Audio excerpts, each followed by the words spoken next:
Bonjour à tous, j'espère que vous allez bien. Aujourd'hui je reviens dans une vidéo un petit peu blabla où je voulais en fait rebondir sur un post Instagram que j'ai publié donc avant-hier par rapport au moment où je tourne cette vidéo, sur lequel je vous faisais part de mes doutes et de ma remise en question sur la qualité du travail que je faisais. Je vous laisse le lien dans la barre d'infos si vous voulez aller voir le post en question. Et c'était un peu en réaction, mais bon c'était un peu la goutte d'eau quoi, en réaction à la vidéo que j'ai publiée il y a quelques temps sur YouTube où c'était un peu le vlog du fail. En gros, je devais faire une journée, on va dire, très cadrée, j'avais plein de trucs à faire, je savais un peu où j'allais aller, etc. Et elle s'est pas passée comme prévu, bon, jusque-là rien de dramatique, hein, mais même jusqu'à la fin rien de dramatique. Mais finalement, j'ai pas pu filmer tout au long de la journée, en plus je filme à l'iPhone, donc la qualité elle est pas ouf, le son est pas terrible. J'ai fait un début de film dans la rue, puis j'ai terminé à la maison. Et puis, dernier point, c'est les thématiques qui sont très multiples, puisque par peur de pas créer du contenu vraiment pertinent, qui puisse soit parler un peu à tout le monde, ou qui puisse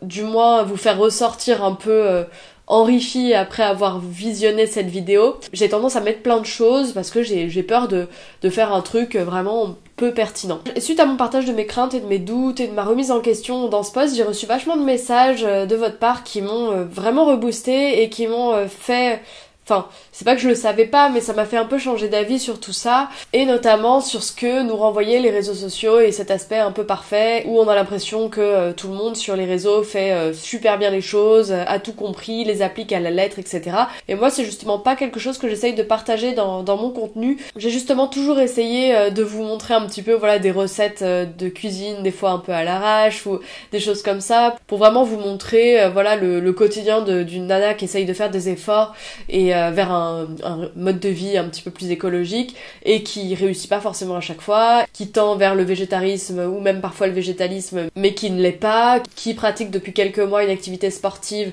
mais voilà, je suis pas une fit girl comme vous pouvez le constater. Voilà, moi je partage plus tout ça pour... Je vais pas dire inspirer parce que je trouve le mot très présomptueux, mais si, voilà, un petit peu donner une idée, tiens, si elle le fait, même si elle y arrive pas à fond, bah elle l'a tenté, donc moi aussi je peux tenter, et aller vers ça, et être imparfaite, et ça ira très bien comme ça. Ce qui est assez rigolo, c'est que dans la foulée, il y a une vidéo de Laetitia Le Corps, la Maison, l'Esprit qui s'appelait... Tu n'es pas une merde ou je sais plus quoi, où justement ça faisait vachement écho à mes doutes, sauf qu'elle parlait davantage de vie parfaite partagée sur les réseaux sociaux, de corps parfait, de voyages incroyables dans des lieux très très beaux, etc. Et elle mettait en avant le fait que soit c'était des personnes qui avaient un budget plus élevé, ou soit c'était des personnes qui étaient tout simplement invitées par des pays pour mettre en avant le pays en question, et que du coup ce qui était partagé c'était principalement des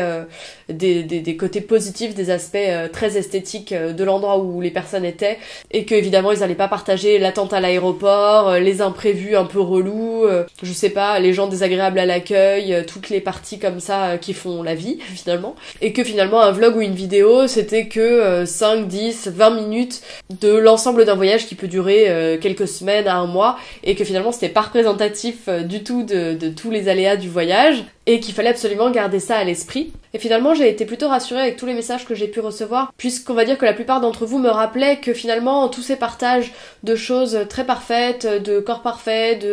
d'instants de vie idéalisés, finalement, bah, c'était évidemment pas la vraie vie, et que ça pouvait également être, donc effectivement, peut-être bénéfique pour les personnes qui partageaient ce contenu-là. Voilà, elles ont un joli feed, elles ont des belles photos, elles ont une belle vie virtuelle en tous les cas, mais que, à contrario, c'était extrêmement négatif pour les gens. On a vu énormément d'études qui disent que les réseaux sociaux sont maintenant vraiment des générateurs de dépression et de mal-être de personnes, et que de voir toutes ces choses-là, de finalement suivre des gens qui sont très régulièrement en voyage ou qui vivent des expériences assez extraordinaires, c'est un motif finalement de dépression en fait chez beaucoup de personnes, et même pour se construire pour les jeunes. Je trouve ça assez flippant, et je rejoins bien ce que disait Laetitia dans sa vidéo, c'est que c'est vrai que nous quand on était plus petits, nos idoles c'était voilà des chanteurs, des acteurs machin, et c'était complètement intouchable en fait, enfin on se projetait même pas dans cette potentialité de vivre un jour ce qu'ils vivaient. Et maintenant c'est vrai qu'avec cette proximité de je me filme dans ma chambre,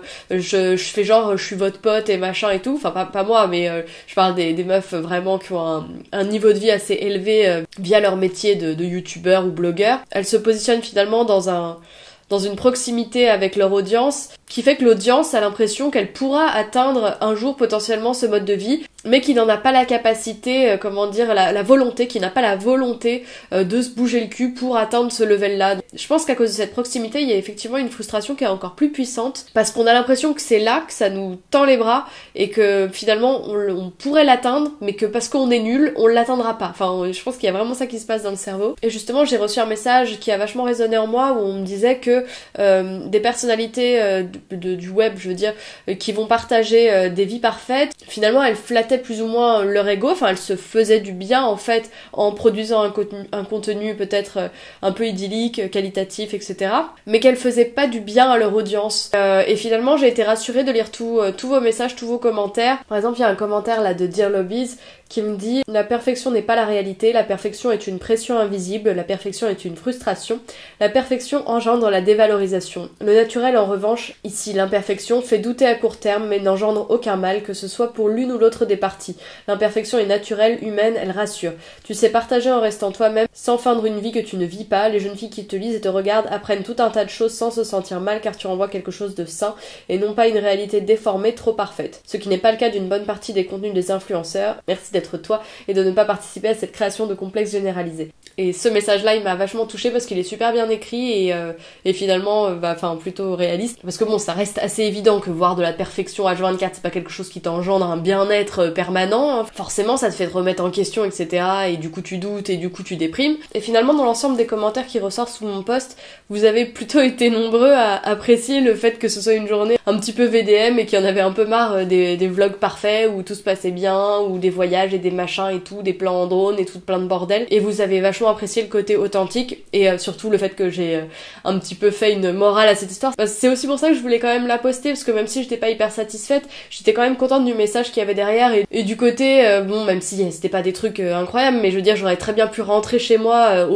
la première couille qui arrivait, et en fait, non, j'ai à chaque fois persisté alors que j'en ai eu plusieurs. J'ai oublié de vous dire aussi que le métro était en travaux et que du coup je pouvais pas utiliser la seule ligne qui me permettait d'aller chercher la galette ou de rentrer chez moi. Mais voilà, j'ai oublié ça aussi. Mais en tout cas, à chaque fois, j'ai un peu persisté et je trouvais que le message était quand même important parce qu'il y avait une bonne morale. Donc voilà, donc je continuerai à être imparfaite, de toute façon ça va pas être compliqué. Non, mais ce que je veux dire c'est que des fois même j'ai hésité à publier des trucs où je fais des fails de recettes ou des machins, mais finalement je vois que le fail vous plaît aussi. La meuf elle va faire que du fail sur sa chaîne après. Non mais je me sais que quand j'ai publié ma rétrospective 2018 sur Instagram, parce que moi ça me saoulait de voir les rétrospectives genre alors je suis partie en voyage là-bas, j'ai rencontré machin et tout ça, tout était génial. Et moi j'ai publié ma rétrospective de merde 2018 qu'avec des trucs un peu fail, des trucs un peu pourris qui s'est passé, mais pas rien de grave, hein, parce que je voulais pas non plus faire un truc déprimant, c'était vraiment de l'humour. Et finalement, vous avez toutes été hyper nombreuses à m'envoyer des messages, à me dire « Mais merci, j'en peux plus de ces rétrospectives parfaites, de trucs faites de voyages et de machin et tout, j'en pouvais plus, bouffer d'air frais, meilleure rétrospective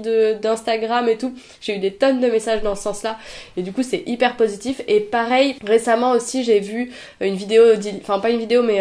une story d'Ilia Renon qui disait que, en gros, elle disait qu'elle allait pas bien et elle disait que qu'elle répondrait pas forcément au MP parce qu'elle était pas d'humeur et qu'elle avait pas envie. Et du coup ça a vachement aussi résonné chez les gens, j'ai l'impression, parce que on n'a pas l'habitude d'entendre ça, c'est toujours ouais je vais super bien et tout, alors là je vais partir en vacances, là je rentre de vacances, là j'ai fait ça, là j'ai visité ça. J'ai l'impression que les gens ils passent leur life au resto, qu'ils passent leur vie en vacances, etc. Et c'est vrai que quand tu suis du coup tout le monde et que tu retiens que ces trucs là, parce qu'il y a que ça qui est publié, bah t'as vraiment cette sensation que toi tu vas bosser comme un con tous les matins et moi je participe à ça parce que moi je vous partage pas évidemment ma journée de travail parce que je me lève le matin tôt, je fais un peu mon yoga machin, je vais bosser toute la journée, je vais au sport et je rentre le soir. Et moi ce que je vous partage c'est quand je pose un congé et que justement je me fais une journée complète avec un resto, un machin, que je vois des copines. Je vais plus trop aux événements blog parce que ça m'intéresse beaucoup moins, mais du coup vous voyez aussi que ce divertissement là et tous vous avez la sensation que je fais que ça, que je vis de mon blog, etc. Mais parce que je ne montre que ça, mais parce que là c'est pas passionnant, je vais pas vous montrer mon boulot. Mais voilà, faut vraiment garder ça en tête, même quand je vois des vlogmas ou des machins, les nanas qui se filment pendant chaque jour avant Noël, et ben faut aussi garder à l'esprit que ça reste seulement 10 minutes d'une journée de 24 heures quoi. Donc ce n'est jamais représentatif de la vraie vie, et il faut absolument qu'on garde tout ça à l'esprit, même si je sais que j'ai pas une audience très jeune, donc je pense que vous êtes toutes assez conscientes de ça, mais des fois on se fait quand même avoir parce que c'est voilà, le cerveau retient que ces aspects positifs. Voilà, j'avais envie de faire cette petite vidéo en mode blabla pour qu'on puisse échanger en commentaire si vous êtes partant. Moi ça m'intéresse bien, et puis dites-moi si vous voulez que alors je vais pas faire des fails exprès, hein, mais que je fasse plus des tests, des machins en direct et tout, ou même des vidéos de ce que j'ai pas réussi à faire. Ça, il y a pas mal de trucs. Alors je fais des flops quand même de produits, mais j'aimerais bien faire ce que j'ai pas réussi à adopter comme habitude écolo, ce que j'ai pas réussi à faire dans mon rééquilibrage alimentaire. Voilà, plein de trucs comme ça, c'est assez intéressant aussi, je pense. Et voilà, n'hésitez pas à me donner des suggestions de vidéos de fail en commentaire, que qu'on puisse échanger ensemble sur ce sujet. Voilà, j'espère que ça vous a plu, je vous fais des bisous et je vous dis à très vite. Salut!